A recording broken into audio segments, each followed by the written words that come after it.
So organic chemists make molecules, very complicated molecules, by chopping up a big molecule into small molecules and reverse engineering.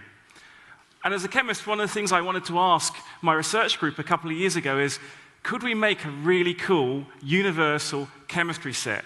In essence, could we app chemistry? Now, what would this mean and how would we do it?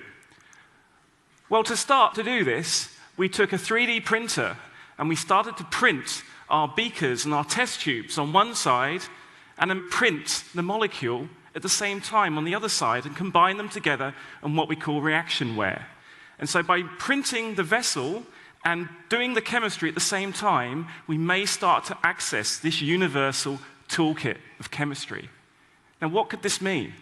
Well, if we can embed biological and chemical networks like a search engine, so if you have a cell that's ill that you need to cure or bacteria that you want to kill, if you have this embedded in your device at the same time and you do the chemistry, you may be able to make drugs in a new way.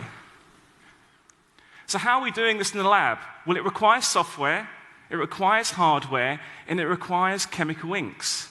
And so the really cool bit is the idea is that we want to have a universal set of inks that we put out with the printer, and you download the blueprint, the organic chemistry for that molecule, and you make it in the device. And so you can make your molecule in the printer using this software. So what could this mean? Well, ultimately, it could mean that you can print your own medicine. And this is what we're doing in the lab at the moment. But to take baby steps to get there, first of all, we want to look at drug design and production, or drug discovery and manufacturing. Because if we can manufacture it after we've discovered it, we could deploy it anywhere.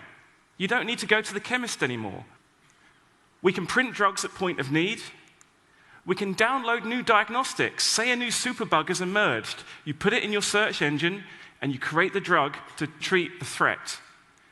So this allows you on-the-fly molecular assembly.